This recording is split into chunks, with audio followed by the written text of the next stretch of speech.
Assalamualaikum warahmatullahi wabarakatuh.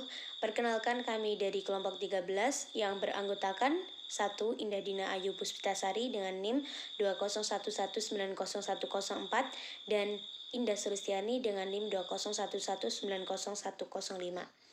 Di sini saya dan teman saya akan mempresentasikan mengenai studi analisa materi mata pelajaran kelas 12 semester genap kurikulum 2013. Baik, untuk subbab yang pertama yaitu mengenai pengertian muradif dan musytarak.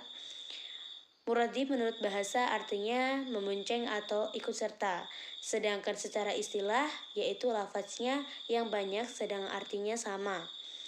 Contohnya saja aman, jennahu, zimmah, salam, sulhu, dan hudnah. Sedangkan musytarak menurut bahasa adalah berserikat dan berkumpul, sedangkan dalam usul fikih yaitu lafaz yang dibentuk untuk dua arti atau lebih yang berbeda-beda. Contohnya saja lafaz yang dibentuk damai yaitu dhimmah atau memberi perlindungan. Kemudian hukum muradif dan musytarak. Hukum muradif, para ulama berpendirian bahwa bacaan Al-Quran yang bersifat ta'budi tidak boleh diganti dengan lafaz muradifnya karena Al-Quran dan seluruh lafaznya mengandung mukjizat. Sedangkan hukum musytarak menurut beberapa ulama bahwa menggunakan lafaz musytarak dalam dua makna atau lebih adalah tidak boleh. Kemudian kaidah-kaidahnya menetapkan dua muradif pada tempat yang lain itu dibolehkan jika dibenarkan dalam syara. Al-Quran adalah mukjizat yang tidak boleh diubah-ubah. Bagi Malikiyah, takbir hanya boleh dengan Allahu Akbar. Imam Syafi'i membolehkan dengan kata Allahu Akbar, sedangkan Imam Abu Hanafiyah boleh diganti dengan Allah Al-Azim, Allah Al-Azal. Kemudian subbab yang kedua yaitu mengenai mutlak dan muqayyad. Lafaz mutlak dapat berarti sesuatu yang tidak ada batasnya atau tidak terikat. Sedangkan yang dimaksud dengan lafaz muqayyad adalah kebaikan dari mutlak. Kemudian macam-macam dan status hukum mutlak dan muqayyad. Sebagaimana lafaz am dan khas sesuatu yang muncul secara mutlak dalam teks Al-Quran akan tetap berada dalam status kemutlakannya. Begitupun sebaliknya, status teks muqayyad itu akan tetap dalam kemukayyatannya. Artinya bahwa apabila terdapat teks yang bersifat mutlak kemudian ditemukan teks lain yang mengkaitkannya, maka statusnya berubah tidak mutlak lagi. Untuk materi selanjutnya akan dilanjutkan oleh teman saya. Selanjutnya saya akan menjelaskan tentang zahir dan takwil.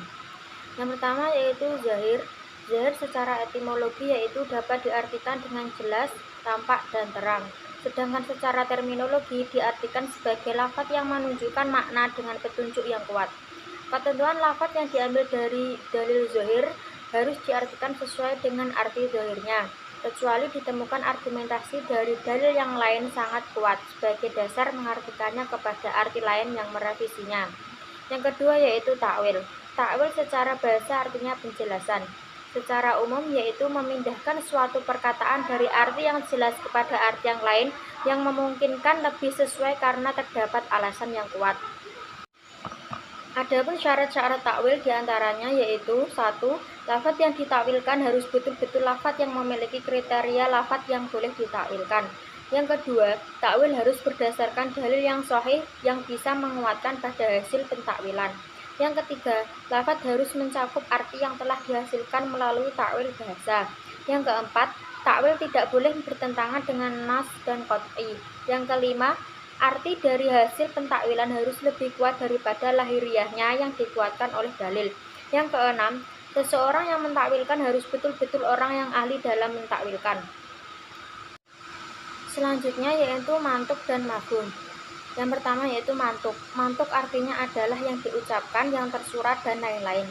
Sedangkan menurut istilah usul fikih merupakan pengertian harfiah dari suatu lafaz tersebut.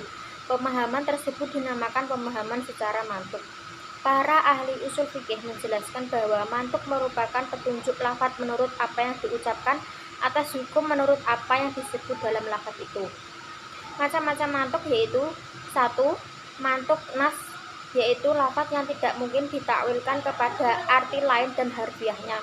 Yang kedua yaitu mantuk zihar, yaitu suatu lafaz yang memungkinkan untuk ditakwilkan kepada arti lain selain arti harfiahnya.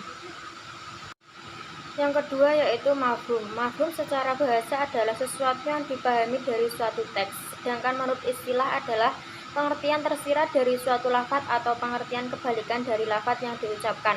Sedangkan menurut para ahli usul fikih dibagi menjadi dua bagian, yaitu mafhum muwafaqah dan mafhum mukhalafah.